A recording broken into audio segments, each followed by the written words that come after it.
Good morning. The president today has no events on his public schedule. He's having lunch with the vice president at 12:30. Secretary Hegseth is meeting with the president of the Philippines today, who's in town for much of the week. We'll meet with the president later this week. Congress is back doing a bunch of stuff. And a lot of earnings reports this week, not as much government economic data. Two legal cases matters. Harvard is in court in this hour, 9:30, making oral arguments in its case against the Trump administration regarding federal funding for Harvard. And three federal judges at 10 o'clock will decide whether the interim U.S. attorney for New Jersey gets to stay in her role beyond the 120-day appointment. If they agree, she can stay through the entire term, I believe, without Senate confirmation. And Rahm Emanuel appears at noon with Megyn Kelly at 1 o'clock. Dan and I will be there to comment on Rahm's interview with Megyn Kelly. Full coverage of that tonight, a two-way tonight. Gentlemen. I will say that the Alina Habba thing to me is fascinating, how the case that's being made. I mean, if the judges agree, it's more than, in my opinion, it's a lot more than Alina Habba now. You've opened the door to people who are interim appointments staying without Senate confirmation. And I don't understand. And isn't the rule for judges different? It's U.S. attorneys, but they're still given. U.S. attorneys. No, because why do you think Ed Martin left? Ed Martin left the D.C. one, and they instituted Jeanine Pirro because they couldn't keep him. So why is it different for the Eastern District or It's just a random thing where three federal judges decide whether they see a rationale for the person staying without being confirmed. It's not unprecedented. It's happened. I know, but I feel like it was just weird that you didn't do it for Ed Martin in DC. Well, he had other issues. Yeah, he had issues, but also just the bad luck of the draw, right? If you get three judges who like you, then better. All right, we're not going to spend a ton of time on Epstein. The two-way community, I would say, scientifically is badly divided. Some of you would like the entire hour on Epstein, and some of you sent me some lovely emails over the weekend saying you will never watch the show as long as. Did they have emojis in them? Some of them had emojis. There's some face emojis that I don't know, and I have to use AI to determine what the person's actually saying. In Mark, any event, I think you should do a coffee table book for the merch shop of the emails you get. Yeah, that would be best good. of. Dan, just forward looking, what are you looking to have happen next? What are you curious about next on the Epstein matter, on the legal front or the political front or the president's true social account? Yeah, I from most accounts, there are more stories about Trump and Epstein to come that will be shed new light on their relationship. Interesting. Sean, what are you looking for? Whether I felt like the weekend was, I keep talking about oxygen in a crisis, and I felt like this weekend the oxygen was going out and out of the room. And so the question is, does something today, if you use the example that I gave, 72 hours, you can snuff the fire out. If nothing happens today, I think there'll be some embers, but I think this might be the end of it. So what I'm looking for, does anyone step in something today that reignites it? And is that why Trump was truthing up a storm, trying to get shiny balls in every direction? He was throwing shiny balls of spaghetti up against the wall to see what would stick and distract. Two things for me. One is I want to see what the MAGA talkers who have daily shows do today. Yep. Are they on Epstein or not? And the other is Maxwell and whether there's a real move to get her to testify or not. That to me, that goes back to my fire thing. I think everybody snuffed out it's not a good idea. I mean, everyone who wants this story to end was like, stop talking about her. And so to your point, if somebody brings it up today of significance, somebody like a committee chair, then that's different. But I feel like I feel like they all weekend no one brought it up again, at least of significance. And so those are those tells. If that happens, they got a problem. Yeah. So one group that can bring it up would be the Democrats. And of course, they're in the minority. They don't have as big a chance to keep it alive. They can't give Maxwell immunity, for instance. But some reporters have started to push back on Democrats and ask the question, if this is such an important moral issue, what did you do during the 4 years that Joe Biden was in office? Here is Jake Tapper asking Amy Klobuchar that question on yesterday's State of the Union. President Trump posted on Truth Social Friday, quote, "If there was a smoking gun in Epstein, why didn't the Democrats who controlled the files for 4 years and had Garland and Comey in charge use it? Because they had nothing," unquote. After the Miami Herald story broke in 2018, you said there was something not right in the Epstein case. But it's true that the president says there, Democrats didn't really seem to do anything about the Epstein files throughout the 4 years of the Biden administration. I mean, should you have? You sit on the Senate Judiciary Committee. Senator Marsha Blackburn for years has been trying to get flight records and other information about Epstein released, and she seems to have been the only one on that committee trying to do so. So the president blaming Democrats for this disaster, Jake, is like that CEO that got caught on camera blaming Coldplay, okay? Like, this is his making. He was president when Epstein got indicted for these charges and went to prison. He was president when Epstein committed suicide. And then there was another case, as you know, that continued during the Biden administration.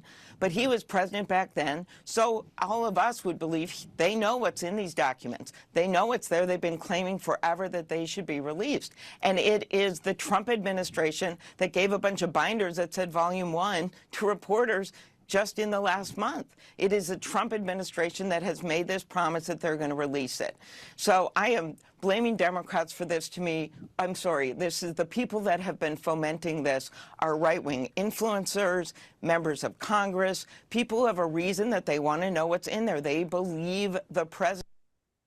So very good question by Jake Tapper. Ridiculous answer with a clever soundbite that got picked up all over the place, but non-responsive. And of course, Tapper didn't follow up. So Democrats are not the ones in the hot seat on this, but they are the ones trying to drive it. And Joe Scarborough last week asked Jamie Raskin the same question and did follow up. And Jamie's response, I'll summarize, was humana, humana, humana. So Dan, can Democrats keep trying to have moral authority on this, or is the press on to them and they won't be able to drive this story? No, absolutely. They can keep having moral authority because, look, Klobuchar's answer was jumbled, but the bottom line is Democrats did not see a deep state. Democratic supporters were not clamoring for this.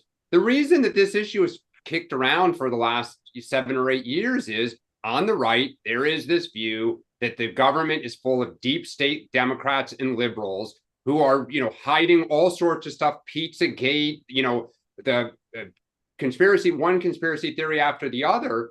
And so, as Klobuchar is right, like you make the stew, now you got to kind of deal with it. And so Democrats are piling on. That's politics. Just the bottom line. Look, multiple things can be true at once. One, it was a good question that, is relevant. Why didn't it get brought up for 4 years? But I think Dan's analysis is spot on, which is because this wasn't their priority. They weren't milking it. They were happy with the files being, for a million possible reasons that we've covered and we don't need to go into again. Two, I think, look, I'll give Amy Klobuchar credit. I know her a little. She's witty. She's funny. I don't know if that was her staff or her, but it was a perfect answer. And you're right, Mark. What happened is it took a question that was smart, on point, and twisted it to like the funniest line of the Sunday shows, which isn't really a high bar. But the bottom line is that's what everybody talked about. And I think she played it well. If you're going to obfuscate well and funny. And she did. So I'll give her credit on that. But then to your point, Tapper should have said, that's good, that's cute. But the bottom line is, did you? And he failed, which is no shocker either. So, that's the beauty of this. And the reality sometimes in an issue like this is politically it matters where you sit. And yes, all that stuff is true, but she was right that we brought the binders out. We talked about what was out there and that we were going to do it. And so the onus does shift to the Republican side. All right, one more thing, and then we're going to move on. Please, if you want to be in on the conversation, raise your hand. Did you guys watch Dershowitz on Fox News Sunday? No. Okay, so this got no pickup. Dershowitz was talking about the files, and he named 2 Democrats who he says are implicated in the files. Now, then he said, well, I'm not saying they're guilty, but their names come up. He said the names. Now, there are 2 names that have been associated with Epstein before, but I thought it was kind of shocking that he did it. It seemed like he was doing it with a purpose. I won't name them. One used to be the governor of New Mexico, and one used to be a senator from Maine, but I won't name them. But he said both their names. And I can tell you the governor of New Mexico knew him. Yeah, yeah. I attend with the absolute fact. I think they both knew him, but by the way, God rest his soul. He's yeah, no longer with us. Yeah. But the other guy's still alive. And I will say that those guys, like it seemed like Dershowitz was doing some clever like 3D bank shot move to name them, but say, well, it's unfair for people to name them because who knows if they're guilty. So who, without saying the name, outside of the governor of New Mexico that's no longer with us, it was also the UN ambassador and the energy secretary. Who was the other random person? A former Senate Majority Leader from Maine. Oh, interesting. His name's been, they've both been out there. They've both been. No. But you know Google, why? But look, I think part of this was I think Dershowitz was throwing, first of all, his own party scorned him. So I think it's a little bit of a payback. Secondly, he's choosing people who are clearly, in the one case, no longer with us. And I don't believe, is the senator. Yes, he is. He is. He's got a lot of health issues, but he's still alive. Yeah, he's definitely not negotiating peace in Ireland anymore. No, he's not. Dershowitz was up to something I couldn't figure out. All right. Again, raise your hand if you want the conversation. Incredible story in Axios. 105, please. Mark Caputo and his colleague with a piece about all the things that Bibi has done lately in terms of military activity that's driving the White House nuts because he's killing civilians and he's on multiple fronts. And this goes back to no president I've ever covered hasn't figured out how to control Bibi. Sean, if the president's truly mad about this, would he pick up the phone and call Netanyahu? Why are they doing this through Axios as opposed to direct to Bibi, or are they likely doing it direct to Bibi? Both. I think it's they know that Bibi will read that, and they also are trying to send a message to the president that like, hey, this is not like you need to get a handle on this. But I think both are true. Dan, is it the president's annoyed by it because it's distracting from his other stuff he wants to talk about? But are the things that Bibi is doing, are they against American interests? Yes. They may be morally wrong, but why are they against American interests? I mean, if the goal is to try to eradicate the threat to Israel, then no, what he's attempting, there may be there may be I don't know what the right word is, casualties, that they don't intend to harm people. So that's when you have war, you're going to have it sometimes where a missile doesn't hit the right target, or you're trying to kill somebody and innocent civilians are killed. But absolutely, I agree with Sean. They're leaking it to Bibi. His people read that stuff. Bibi leaks to them as well, and it's a shadow kind of back and forth to say WTF. By the way, one of the things that I always am intrigued by, and I thought the same thing with the Wall Street Journal story last week, is who the byline is. Yeah. And it's not nobody. No. So if you want to get a message into MAGA world or understand it, I think Mark's probably the one reporter that has his finger on the pulse more than anyone else. But I would have figured it would have gone to like a Mike Allen, which was fascinating to me. Sort of again, and maybe that's just too in the weeds, but how these things, who dishes to whom, always to me is a fascinating dynamic to look at.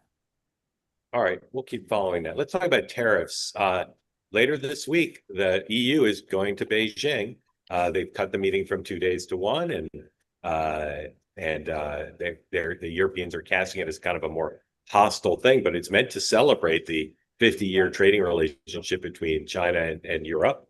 Bunch of stories today, significant, related to trade. 108, the New York Times on the EU. There's still no deal between the EU and Europe, between the EU and the US on tariffs. The New York Times says all this conflict is uniting the Europeans. 110, the Wall Street Journal cast the Europeans as hawkish and ready to fight with the US and not willing to give in, even as the American side reportedly makes more demands. 109, the Washington Post says the tariffs are actually starting to shift supply chain, even though the Journal also has a story saying the economy is doing great and the worries people had that tariffs were undermining are not true. Maybe the most important story, though, 111. It's the Chinese. This says the Chinese are not getting along with Europe. They're certainly not getting along with Trump, but they're not getting along with Europe either, and that they're playing some sort of other complicated game. So, Dan, where are these deals? Where's the EU deal? Where is the China summit? Like, where are we now on all these issues related to kind of the triangulation between the US, Europe, and China? I think on the EU, it actually is similar to the Bibi story we just discussed, which is I think they're both shadow boxing because I think both sides would like a deal. Trump to kind of get a big scalp to put on the mantle, and the Europeans to kind of get this over with and move on. And the question is just, will Trump accept what's on the table now, or is he trying to squeeze a little bit more? Because there have been reports that the Europeans do want this deal. With China, I still don't know. I mean, there was a great story in the New York Times over the weekend about how the Chinese, when they cut off the raw materials, the raw earth materials, it was the Trump people that came back to the table to said, hey, let's meet in Europe. Let's try to, figure out a way to get out of this, and that we relaxed the chip controls that we've had in place for the last 8 years, and said that NVIDIA could start selling not their most advanced chips, but fairly advanced chips to the Chinese. That was announced last week. So it seems like the Chinese have more leverage on us than we kind of had hoped going into whatever summit we get this fall. And at the same time, the Europeans aren't in love with them either. So there's 10 days between now and August 1st. That's when they have now punted this trade deadline to. The deal with Europe is largely, I mean, it's to call it a deal is probably pushing the envelope on the word deal. It is a framework, and a lot of the language on the sticky points, autos, minerals, pharma, are more illustrative language than actual finality. It's we will continue to strive for a win-win situation in which a dynamic outcome benefits both economies in a robust way. I mean, honestly, it's going to sound like the communique of a G7 or an APEC. That being said, if you can't get a deal with Europe done, because they're between the 5 and the 3 yard line of this deal, then the other 99 or whatever that they have queued up are screwed. If you can't get this one done, because the EU Trade Commissioner desperately wants it. I mean, like, the point is, this is what we're seeing in the next 10 days really matters towards this whole bigger issue that you're alluding to in terms of China and everything else. But I think if you're the trade team, you better lock this one in. It's a hedge against China, but it's also, again, if you can't get this one done, then the other easy ones are going to be tough because no one's going to think that you can pull them off. So I think the Europe back and forth this week between China, what we get done or not done, is going to be critical to watch. Well, and by the way, Sean, on Vietnam and I think it was the Philippines last week, the White House keeps announcing deals. The other side says we don't have a deal. The details are nowhere near filled in. Well, no. But see, this gets back to what I'm telling you is when you say you're pushing the framework of the word deal, right. Go to the UK agreement. It's 4 pages long. It's not, these are not, I mean, I was the assistant U.S. trade rep for 3 years. The deals are long and robust. This is like, I agree that we will agree to big things, and we will agree that those are going to be robust and dynamic. And it's not. Well, and the other thing that was reported is whatever we agreed to in Geneva with the Chinese, it sounds like even Senate Republicans are getting pretty nervous. Some people in the administration are getting pretty nervous. Nobody knows what's in it. They won't say, which tells me we gave away more. We were the beggar, and we don't want that to get out. Because if you remember, the story was the Chinese were calling us. Well, now it appears we called the Chinese and said we want to meet because our companies were saying we have a problem if we can't get those rare earth minerals. I mean, I hate to say this, but the Trump people bullshit so much. It's so hard to know what the heck the truth is. Yeah, well, they may be bullshitting on this, but they think they're going to get the Europe deal done in time. We'll see. But how long have we heard that for? Well, I know. All right, but again, it goes back to we're going to get it. I feel very bullish about it, but I'm telling you what it is. Bill Clinton. It's enough to move forward. That's all it is. All right, raise your hand if you want in on the conversation. This story about Tulsi Gabbard putting forward somewhat vague and somewhat specific charges regarding RussiaGate and the Obama administration continues to percolate. It's not received sufficient coverage in the dominant media, but I have to tell you, having looked at everything, it's still a little unclear to me what exactly she's saying. Here she is, our director of national intelligence on Fox News over the weekend, 107, please. That doesn't just affect Democrats or Republicans. It's not a Democrat or Republican issue. This is an issue with such significant impact that it should concern every American, because it has to do with the fabric and integrity of our democratic republic.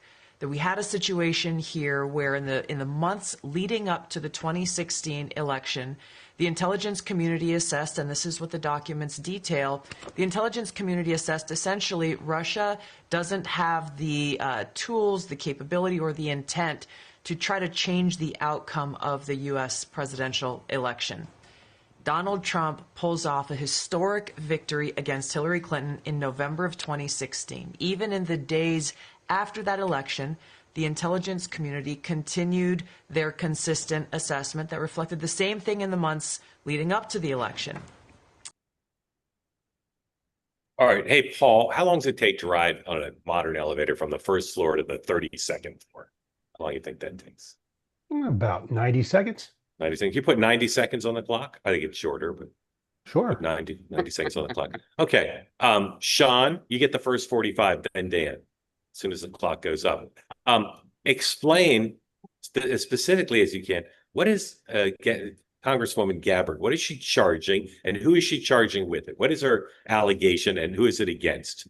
Paul, we have the clock anytime soon? I'll do it on my phone. She is basically. Go ahead, Sean. You got 45 seconds. Go.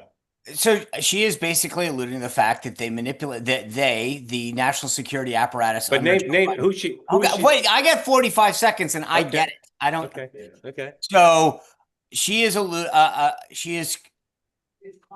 alleging that the national security apparatus under Joe Biden manipulated or did not look at or give a full picture of the intelligence that showed Russia's capability with respect to how it was potentially interfering with the election, and they used that intelligence and weaponized it to create a story that wasn't true.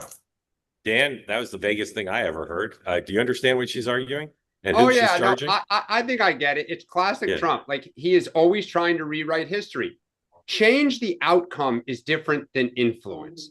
There is absolutely no denying the Russians attempted to influence our elections. If that is false, then everyone should be suing Google and Meta, who both admitted under oath. But what does this have to do with Barack? What does this have to do with Barack Obama? Because what they want to do is rewrite the fact. It drives Trump nuts that the Russians helped him. The question was, did they collude? And Mueller said that there was not sufficient evidence. He hates the fact that the Russians helped him in his. I understand, but I listened to you both closely. I still don't understand. Who is she charging with what? Oh, the deep state, the whole nonsense that there was a cabal out there screwing Trump. It's just like January 6th. We have to rewrite history. Well, I'll tell you, look, the question that you're asking to me Nonsense. is when Matt Walsh from the Daily Wire put this out, and it was really well said, which was, if we on our side continue to make these allegations about things, fill in the blank, and then don't do anything. And I agree with Matt Walsh's point is, hey, if we're going to do this and stir one up, then let's go. And I agree with him, because it's like, if Barack Obama or Jake Sullivan or someone did something nefarious, inappropriate, Brennan, whatever, Comey, then let's charge them. But I just think our side continues to get people spun up on crap and then not do anything. And it's like, if you're going to make the charge, do it. Yeah, I agree with everything you just said. And that's why I'm confused. I'm open to the notion that they did something wrong. And I know, as I've said before, they had trouble figuring out how to deal with it. They didn't want to announce things that might look like they were helping the Democrats. But at the same time, they didn't want to be silent and not warn the public. So I don't know. I want more information. All right. New York City mayor's race. Wait, do you think yeah. I think the bigger question is, I mean, obviously there's a lot of chatter over the weekend about, how awesome this was, and, thank God that Tulsi's doing this. But my question now, because we want to look forward, is, did we just get chum in the water? Everyone gets spun up, or is there something? Because look, Pam Bondi put out binders, and everyone's now pissed Right. And the question is, you make these allegations in your Tulsi, Right.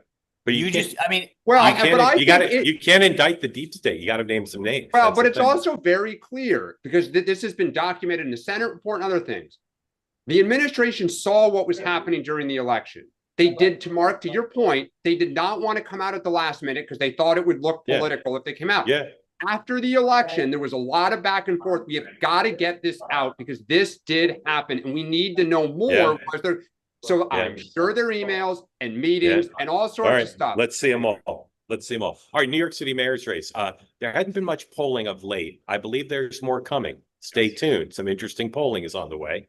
But in the absence of that, probably the most interesting development in the race was the Democratic nominee, Mr. Mamdani, made an announcement that he's going to Uganda with his wife to visit relatives in the midst of the campaign, after saying during the debates in the nomination season that he would not take international trips as mayor. He'd stay home and focus on at home, sensing that this would be controversial. The guy does what the guy does best. He went social. Being a politician means listening, not just to your supporters, but your critics too. And some of these critics, especially on a certain website, have been giving me consistent advice. For example, at SamWhite087, Zoran, go back to Uganda, where you come from and belong. At Teflon Gone, loser, go back to Africa. There are thousands like this from across the country. I hear you. And I agree. I'm going back to Uganda. I'm headed there in a personal capacity to celebrate Rahm and I's marriage with our family and friends. But I do want to apologize to the haters, because I will be coming back. And since you will undoubtedly read about this trip in the New York Post, inshallah on the front page, here are a few of my humble suggestions for headlines. MIA, Mamdani in Africa. Uganda miss me. He's completely crazy. He Afra can't be serious. Carl Kampala-Neely investigates Mamdani. Zoe running away. All right, leaving aside that we all think that's a phenomenal video, because I know we do, and leaving aside that he said "I's" when he meant "my," which is madness, since he wants to be the mayor of our city. Sean, what's the significance of his Uganda trip for the mayoral campaign, if any? I think there's a bunch of things. Here's what I want your take on, because this was my, and again, you might think I'm nuts when I say this, but remember a week ago, he got charged with checking off a box saying that he was African-American and questioning his heritage. And I thought what that did, if I'm watching that ad, is he actually just blurred the lines. He was like, I'm going back to Africa where I'm from. I'm Ugandan. Like, I actually thought it had this subtle brilliance of like, I just blurred the lines and you actually do think I'm black. And he connected with the black community in a way without ever saying anything about his heritage, where Adams is strong and everyone else is trying to figure out, how do I get a piece of that? To me, I looked at that and he just found a way to say, I just spent even if that guy just never gets off the plane, it hits the tarmac in Uganda and he turns around after they do a crew change, he just got a piece of the black vote in New York without saying a word. And so that's how I took that. Wait till you see the photo ops from Uganda. Dan. Yeah, Sean, I can take all my lines. Sean is 100% right. I said it the last week. Watch the black community, right? There's a story over the weekend. Al Sharpton is thinking of endorsing him, right? I think that this is the big game, and it's very smart politics. It's like going to Israel if you're running for mayor of New York City. Yep. But with a different constituency in mind. All right, New York, or DNC rather, 113, New York Times reported over the weekend they're doing an after action report, aka an autopsy. And so far, according to the Times reporting, they're not looking at the question of Joe Biden's decision to run and withdraw from the race, and the decisions that Kamala Harris's team made. Dan, if you were an advisor to Ken Martin and you read this story, what would you advise him to do? Stay the course, change things up, kill the thing? What should they do? I don't necessarily think you need to look at whether Joe Biden should have run or not. I think history is very, very clear on that. And there's so many what ifs, like when he would have gotten out, etc. I do think, I don't know how you're doing this and you are not looking at the decisions that Kamala Harris's campaign made and the strategic decisions that the Joe Biden campaign made in 2023 and early 2024. How do you pin this on the outside groups? It's as if the campaign takes its direction from the outside versus the outside taking the direction from the campaign. It's a joke. So, Sean. as someone who has tremendous experience in writing one of these, I will tell you part of the thing at the beginning is where you answer your questions. Yeah. So when you sit down to do this, you have to say, are we willing to take the lumps and get crapped on? And we, under Reince's leadership at the RNC, there were a lot of our own members as part of the 168 that said, why are we airing our dirty laundry? This is stupid. Like, we are telling everyone where the problems are. We felt we needed to instill a sense of trust and bring back donors, and it served a greater good. And I don't think that what we did, the Growth and Opportunity Project, will ever get the credit it deserves. But if you look at what was spawned out of that, the outside groups, America Rising, Data Trust, the fundamental mechanical changes that existed within the Republican ecosystem post that report have literally transformed the ability for the party to win in a way that it couldn't have in 2012. So the question is, why are you doing it? I think we went into it fully, truthfully, and saying, we're going to look at it warts and all. People are going to get pissed at us. And they did. These guys are trying to check a box and say, we wrote a report so that we can say we wrote a report. That's, again, you just create a problem when you do stuff like that. And I don't think Ken Martin was the guy who launched it, right? No, it was Jamie Harrison. It was under Harrison's leadership. But he's started. I'll tell you, there's three things that from talking to smart Democrats that if they're smart, this report would focus on. One is they've got to figure out why they're losing the voter registration battle. That's massive. Two is technology. It's hard to quantify this, but they're clearly behind on using technology. Got to figure that out. And then the third thing is all this stuff about podcasts and why they don't have as much success there, and maybe they can handle that. They've got to have a point of view. Yeah. My theory on this is that when we did this and looked at it, honestly, it's like when something comes really easy to someone, like if you're a student and you don't have to study very hard, it's versus somebody who does, they approach the same thing very differently. And when you think about where we were in the late 2000s, we were horrible at voter registration because we kept the voter list internal. We didn't allow outside groups, and voter reg is a very, very expensive and intensive, labor-intensive issue. Data, the same thing. Technology, obviously, I mean, Republicans would never known as it. We literally hired a dude, one guy, Andy Barquette from Facebook, and that was like our secret sauce. We hired a guy. But Republicans, I feel, because they were behind the eight ball and all this, we felt like we have to grind harder. I think the problem for most of this stuff, voter reg, technology, Dems it's come easy to them for the last several decades. And suddenly it's like, I don't even know how to start because we've allowed NGP Van and everyone else to do the work for us. Well, the other thing that's was crazy in that story is the number of people doing autopsies. I mean, there was I think there was references to 4 different groups, the DNC and 3 different.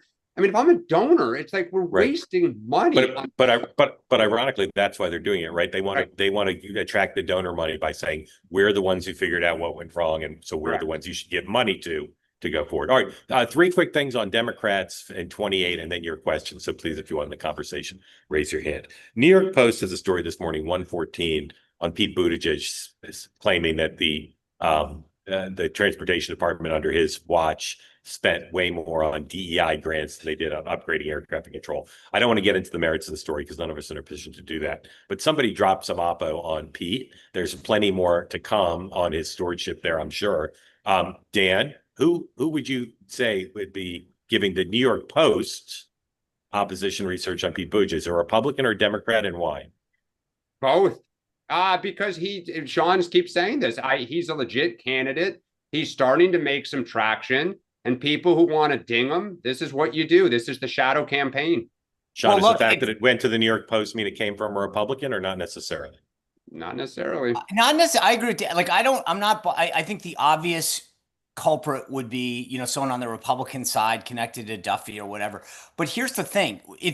If you're a Democrat, the one area that we've talked about extensively, Pete Buttigieg is pulling at 0 among blacks. Why did he do the DEI stuff to ingratiate? I mean, it was a beautiful, by the way, I think he blew it. He got the goal, but he didn't do the tactical part right, which was how to use all this money coming into DEI to help with groups that you're not doing well with. He clearly missed the mark because he spent all that money and got 0% for it. But I think if you're a Democrat, you want to make sure that you send the signal that he spent a ton of money trying to attract black voters and no one still likes him. Right. All right. Couple of things, and then again, your questions. Rahm, as we said, he's joining Megyn Kelly at noon today. He's done some pretty high-profile interviews, but this is a big one, and Dan and I will be on with Megyn right after the interview to post-game it. Sean, the other day we talked about who might become the it candidate between now and the midterms, and neither of you mentioned Rahm, but I didn't mention Rahm. Rahm can raise a lot of money. He's got experience, et cetera, et cetera. Why is Rahm not high on your list of someone who could be the it candidate? Because I think he could be the it candidate. I think for that reason, Democratic voters. No. What I'm joking about is if a Republican right now looks at someone like Rahm, I think he can raise a ton of money. He's practical. He's well spoken. He understands strategy and tactics like most people don't. And for all of those reasons, he's unpalatable to the Democratic base. I think that he won't say half the crap that people like Gavin Newsom will say just to get advanced. I mean, Rahm's a smart guy. And I think because of that, he can only twist himself into so many pretzels mentally and look himself in the mirror. I mean, I think he has too much integrity to say things that he knows are unpalatable. That being said, I'm going to say this right now because I know we'll talk about it tomorrow and you guys will talk about it today. This is like if I called you guys and said, "Hey, after the show, I'm going down to the Y. Mike Tyson's here and he wants to fight." And I thought it would be fun. If he's going in, we've critiqued his previous podcast appearances. For Rahm, they've been lackluster at best. If you're agreeing to get in the ring with Megyn Kelly, you better have spent the weekend working out, doing some Pilates, pulling some weights up, because I just think to myself, this could either be brilliant and he walks out with 5 viral clips and they're going at it, like Ted Cruz, Tucker Carlson, or he gets his ass kicked and he walks out of here and his campaign is over before it starts. Dan. Yeah, I never say never, but I have never seen Rahm get his ass kicked. But never say never. Look, I think the only reason I don't say that Rahm can be the it candidate is that, Sean, you alluded to this. All the energy in the party is in the base, and the base right now loathes Rahm. That said, if there's anyone smart enough to figure out a way to toss a piece of a clever strategic piece of red meat to the base with his eye on the general election, his eye on moderates, it's Rahm. And the question is between now and let's say the end of this year or early next year, I have to think Rahm is thinking about this. Where am I going to pick my battle? And he will go all in to show the base, I'm with you on some stuff. So here's the problem I have with this, not the problem. Introduce this to Soldier and you'll do that. With this interview. Megyn Kelly has to be Megyn Kelly. Yep. She can't, I mean, she has a reputation and she's known for being tough. And so she can't, despite a friendship or whatever she has with Rahm, can't not be Megyn Kelly. Rahm has to be Rahm, and someone's got to come out of this as the winner. And I don't know, Mark, you're smirking because either you know something or but somebody has to come out of this as a winner, because if Megyn goes soft on him, her base will get mad at her that she let him off the hook. If Rahm goes in and doesn't tangle, he's going to be, so to me, I mean, I don't know. I think there is a middle ground. Tune in at noon. Yeah, that's right. Lastly, Khanna. Everybody likes to say House member hasn't been the nominee and president forever, so no House member can win. He's taken the lead on the Epstein thing. He continues to go on podcasts that are very popular, including some on the right, on a scale of 0, meaning no impact, and 10, meaning he's the nominee. How impactful will Khanna's presidential campaign be, assuming he runs? 0, no impact whatsoever, out of the race, after a few weeks or months. 10, he's the nominee. Dan. 7. Wow. Sean. 1.5. No, I'm sorry, Mark, go ahead. No, you go. Go ahead. He is comfortable and he's fearless. And that, when I look at the rest of the field and how cautious they are, I don't think he'll be the nominee, but he can put pressure on people. He's going to stir it up. He's going to make some headlines. I mean, unless AOC runs or somebody that's like a real, nimble person. But Roe's got the potential to stir it up. The correct answer is 6.9. 6.9. All right. Nelson, welcome in. Tell folks who don't know where you are. after you Where's unmute, Bob Barker with what's- the $7.01? what's on your mind, Nelson? Mark, you are so charming. You're just so damn charming. I've been trying to swim in the waters with a sister who hates Trump and a brother that loves him. It hasn't been easy. So peace, love, and understanding. And now I know why. You went to Redmond, home of the Dome. There you go. Best high school basketball My brother was on a sports facility point guard ever. on the #2 team in the state. Really Yeah. amazing. They My lost it in my five. senior year, we went 6-12, Oh. and I was captain of the basketball team. And we had a future NFL quarterback on our team. Who You was knew that? Ah, Yeah, that was Who is Anthony that? Anthony Dilwick, who played for the Packers, was on my team. Right. 6-16. Nelson, question for Dan and Sean. Thank you for So joining. ask for Sean and ask for Dan. The ask is kind of a goofy one, but I think Trump ought to do the following. Next year is the 250th anniversary. He ought to host a golf tournament. He ought to, and here's the kicker: the golf tournament should involve both men and women at the same time. And I remember the Billie Jean King versus Bobby Reed thing. The Would women and get to men- hit off from their tees, or do they all have No, to? no, no. I The was women gonna hit from I was the gonna ask that women's question. Yeah. The women hit from the women's teams, so to be fair, the Olympic winner in Tokyo had the exact same tour. The women and the men had the exact same tour on the same course, and I think the ratings would be off the charts. All right, Nelson, I love Nelson, this. it's brilliant. I want It's brilliant. It's I want brilliant. to take it to it. I got Nelson. Here's the thing. I'm going to steal this, but I want to Please. expand it. Every state has their own tournament, okay? And the winners, the male and female of every state, play in a national championship at Trump National in DC for the 250th. Yeah. This And the is pri- good. And All the right. prize is $250 million. Yeah. Yeah. So you So wouldn't event want to have of the year. you wouldn't- Now, John, you wouldn't want to have Nelson, can we name the tournament after you? Yes, We need to call do it something. the Halperin Crouch Open. Now, Trump Halperin Crouch Open. Sean is stealing the idea, but we gotta get you involved somehow. So we're gonna name it after you. I'm on GoDaddy right now branding this. Nelson, If it's brilliant. 250 million, just throw me $1 million. I'll be happy. All right, Nelson, brilliant idea. Thank you. We I love have it. one. So smart. Oops, sorry. Unmute. I muted you. Go ahead. Unmute, Nelson. Finish Nelson, up. you got to unmute. You got to unmute. Sorry. I like Wasn't his your hat fault. too, by the way. Dan, this is more of a serious question. Bashir is going around saying that Trump is destroying his hospitals. Would he be in favor of increasing the tax of Tennessee's citizens so that the money goes to the hospitals? Kentucky. Ask him that. Kentucky. We don't know about the hospitals yet. There's gloom and doom, but we don't know. Nelson, thank you. Grateful to you. Thank you. Sean, keep us updated on the progress. Yes. By the Beth, way, there's a real backstory of the congressional made a huge play to get that 2027 U.S. Open, spent a lot of money and didn't get it. Congressional Country Club. That whole reno was Another- about they another- wanted the 250th U.S. Open. Another it. piece of my childhood. Dan, how far was my childhood home from Congressional Country Club? I don't know where specifically in Bethesda. I'm going to say 2.5 miles. I was going with less than a mile. Less than a mile. Oh, so you're in Great. Potomac. All right. Well, it's Bethesda, but it's practically Potomac. Beth, Yep. Don't crash. Welcome in. Tell us. I no, won't no. crash. Hey, good No. morning to you No. and everybody.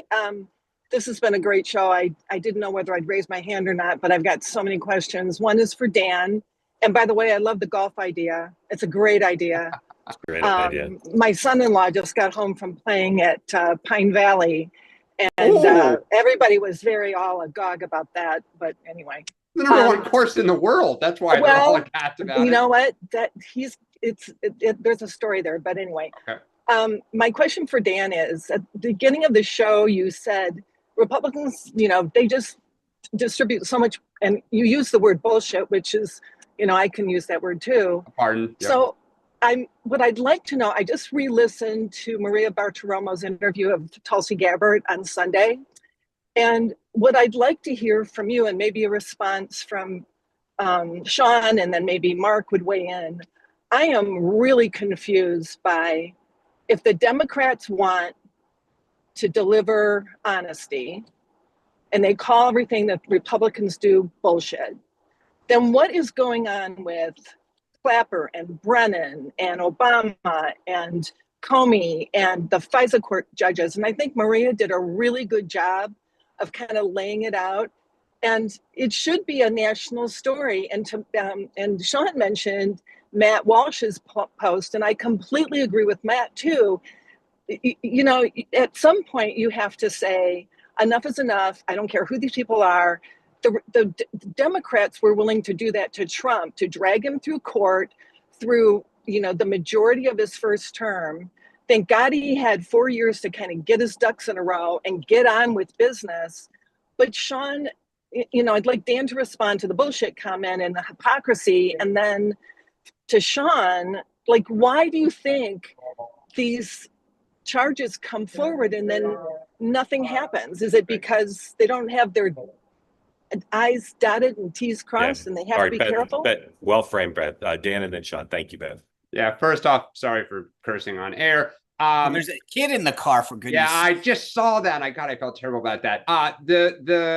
My comment on the poop here was about the trade deals and like kind of we have a deal, but then the other side says there is no deal. So that's why I said it was hard to know, because they're kind of full of it on these trade announcements. Doesn't mean they won't ultimately get them and they won't ultimately get results. But on that, on the Clapper, Comey, look, if you have evidence, if there is evidence of wrongdoing, then by all means put it out. Sunshine is the best. Transparency is the best medicine. It is best for this country. I believe that a lot of the stuff that they talk about is conspiracy theories to hype their base and to convince them of this deep state. However, they are now the deep state. Trump owns it. It's his government. They fired a lot of people. They're putting in all their own people. So if there's evidence of wrongdoing, please put it forward, if it's Democrats or whomever. So, Beth, you know, the funny thing about this is this one particular issue is probably more personal than a lot for me and a lot of other Trump folks that got dragged in front of Mueller, spent countless hours preparing and dealing with it. And you know, despite, quote, not ever being a target, it's never nice getting dragged into a federal building and having someone do a examination of everything that you've said and done, and question what you meant by things that were, you know, written in a notebook or in an email or whatever. And there was a lot of money, a lot of accusations, a lot of lives ruined, a lot of money spent. And so I actually, if there is something there, I actually want them dealt with. And obviously I don't have access to this information. So I would say to the point that Matt Walsh was making on his post the other day, if you're going to go there, let's go and put these guys out there and let's lay out the evidence to what they knew, when they knew it, did they overlook things intentionally or not? But I don't want to just call them out. If there's evidence that they actually did things that ultimately destroyed people's lives, cost them a ton of money. I know individuals, I mean, who went into severe financial troubles because of the legal ramifications of this. And as I've said before on my show and others, when you get the phone call that, hey, you know, this is going to happen, your lawyer calls you, who's got a lawyer, who's got 2 paralegals, and the costs mount. And it's a stressful and financial situation to be under. And so if these guys cause something like that to happen, I hope they pursue them. And I would urge, like, I hope that we on the right pay as much attention and put as much pressure as we've done on Epstein to the DNI now to say, let's go then. Refer these things to the Department of Justice, lay it all out there, and we need to know. And if Brennan or Comey or Sullivan or any of these guys did this, let's hold them accountable. And I would hope that despite the human desire for eye for an eye, that people in both parties would stop bankrupting people I know by bringing legal charges that are not proper. And I'm not saying which are proper and which are not. I just know plenty of people in both parties who I've known have lost hundreds of thousands of dollars, including people in no position to pay that much money because of investigations that were far too broad, sometimes with special counsels, but not only with special counsels. Beth, thank you. Hayden, welcome in. Thank you for joining. Tell folks who don't know where you are, what's on your mind, please. I'm Hayden. I'm from Cincinnati. I'm sneaking out of work to get on the Zoom, so I just wanted to tune in real quick. I take his name off. So I completely agree with what Dan was saying. Like, I'm only 22 years old, but I'm a 3-time Trump supporter. But this is just kind of bait to throw off the base. Like we've got the whole Epstein thing going on, and they're coming in here throwing the whole, this. I to be honest, I didn't even research the subject because, like what Dan said earlier, there's no follow up. It's just bait. I don't care. I don't care about the stuff getting thrown out, going, oh guys, everybody look at this. I'm in the midst of Epstein, everything. There was a guy who came on a few weeks ago who kind of made the same point. He was like, he said something like it was a little while ago. Ukraine was like a 3 out of 10 mad. Amnesty was an 8 out of 10 mad. The Epstein thing was a 10 out of 10. And it's since the Epstein thing that I felt like the administration would probably put out like distractions that I personally don't care very much about. But Dan makes a good point. Trump, this is like the whole Michael Moore thing that he used to say, ages ago. We remember that Trump is the grenade. Like you're the grenade, and that's why you won in 2016. That's why it's hard to defend yourself and run again as the grenade in 2020 when you're already in the presidency. And that's why I won again in 2024, because the people want the grenade again, right? Hey, So, go ahead. Yeah. You have a question, or you just want the guys to come? Yeah, I have a completely unrelated question. This is more of like a Sean thing, if that's fine. Because I'm a super political junkie. Now I think we all know, even anybody would agree, even if you disagree with Trump, he's accomplished a lot in the last 6 months. He's gotten all his legislation through. How are you supposed to keep this momentum up? Yes, we have like redistricting in Texas, and we have redistricting here in my home state of Ohio. My district actually might get drawn into Cincinnati to try to draw out the Democrat in Ohio 1 or something. But how do we keep that momentum if there's not that much legislative accomplishments that we can do? We've got so much done. What more is there? Great question. Hayden, you're asking a phenomenal question. When you get down to like 0 border crossings and you've made securing the border thing, at some point the dog catches the car, as they like to say. And I really do. You pass the big, beautiful bill. The trade agreement deadline is August 1st. At some point, and to Dan's point, just to give you a sense of the calendar, right? Washington will go out August. He will probably go to Bedminster, which he's done in the past. Congress will go do its recess. You'll come back in September. You got to pass as many bills as you can before September 30th for the fiscal year. Then everyone kind of peters out for the holidays, parties, whatever. And then you come back, January, State of the Union, and election year.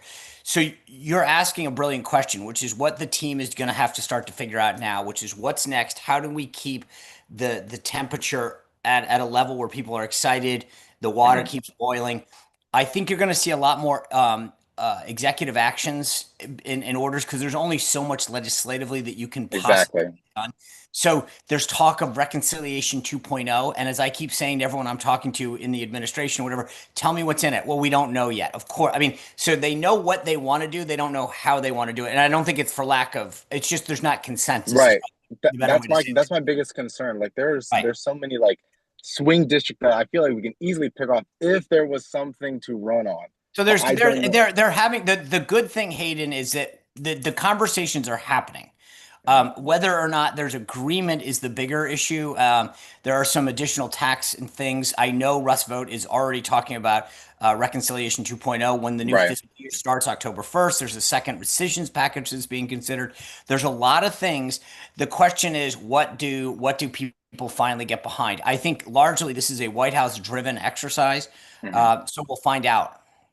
Okay, real quick. Last, my client's on the way, I think, in a second, but I can tune in. I can listen. The show's great. I'm like I said, I'm 22. I've watched all the typical conservative stuff like that. I threw it out the door. I tuned into the morning meeting every morning on my way to work. This is my first 9 to 5, and I'm sneaking out, so maybe I'm not doing so hot to start off. Yeah, but I love the show, guys. You guys are all great. Amazing. By the way, you tell the client, be like, hey, take the headphones out and share it with the client. We get one more person on board. Yeah. Hayden, thank you. Grateful to you. We'll give them gallery passes to our golf tournament. I mean, I'll just say, as Hayden goes to work here, that this is a challenge that there's a reason you tend to lose midterms your first year in office, because it's hard to keep the energy going and you invariably begin to get people disappointed. Yeah. And the other side gets fired up. It's a strange thing that it's a non-consecutive term, so it's all a little bit different. Well, this is the most political president ever who is laser focused on this. There's a great story this morning. I've had conversations with James Blair and others. They understand this like no one else has in the past about how important it is. Mostly because President Trump lived through it the first time, first term. So you are going to see an effort like nothing ever before to keep the House. Yep. They have a chance to do it, and people who think they don't are wrong. All right. Oh, I agree that they got a great chance to do it. We'll talk about our shows tonight in a moment, but let me tell you about Meghan McCain this week. Meghan today has two great guests. Selena Zito, #1 book in America on Butler and the attempted assassination of President Trump, but so much more about America under Donald Trump. So Selena will be there. And hey, Vicky Mark, Ward. real quick pause. This didn't get a lot of pickup. I had Selena on. Obviously, Meghan will do a great job with the interview, but like on the interview with Selena, she said President Trump called her 7 times the day after the shooting. 7 times. Yeah. It's fascinating. It is fascinating. Talked about that in my interview with her too. It's in the book.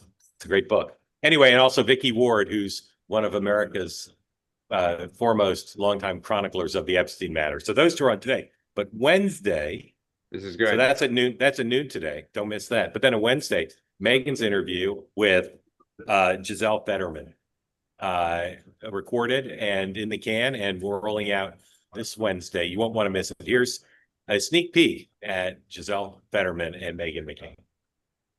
You're from Brazil.